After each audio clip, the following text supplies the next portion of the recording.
मेरा बक्सी का पूरा गांव अब उदास रहता है। मेरा बक्सी का पूरा गांव अब उदास रहता है। लड़के जितने भी हुआ करते थे मेरे गांव में, जो बैठते थे दोपहर में महुलिया बगीचा की छाँव में, बड़ी रौनक हुआ करती थी, बड़ी रौनक हुआ करती थी। जिनसे मोहल्ले में वे सब के सब चले गए किसी बेअदब शहर में। ऐसा नहीं कि रहने को किसी के पास मकान नहीं था, पर यहाँ अच्छे से 2 वक्त की रोटी का इंतज़ाम नहीं था।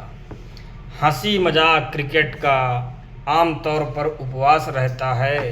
मेरा बक्सी का पूरा गांव अब उदास रहता है।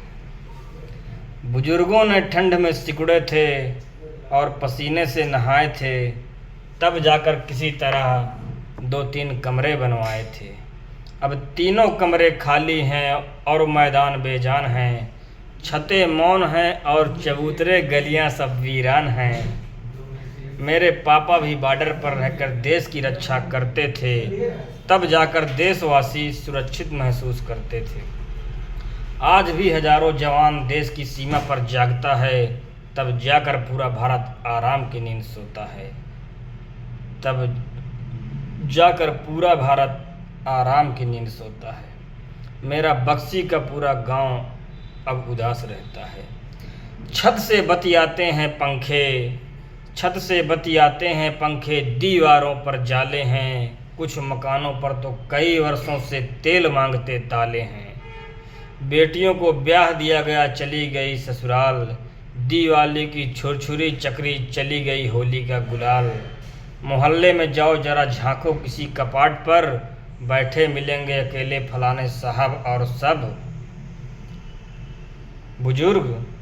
बैठे मिलेंगे अकेले फलाने साहब और सब बुजुर्ग, सब अपने घरों के किसी कुर्सी और किसी खाट पर।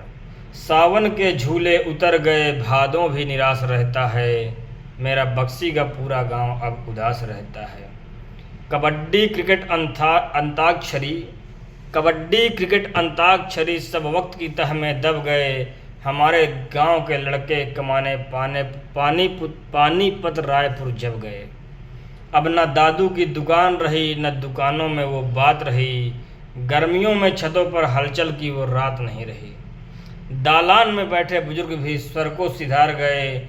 जो जीत गए थे मुश्किलों से वो बीमारियों से हार गए। जो जीत गए थे मुश्किलों से वो बीमारियों से हार गए। ये अंधी दौड़ तरक्कियों की मेरा गांव सूना कर गई। हमारे खालीपन का घाव अब और दुगना कर गई। जाने वाले चले गए, कहाँ कोई अनायास रहता है। मेरा बक्सी का पूरा गांव अब उदास रहता है। धन्यवाद साथियों, आप इस वीडियो को अधिक से अधिक शेयर कर दीजिए ताकि सब लोग मेरी रचना को सुन सकें। नमस्कार।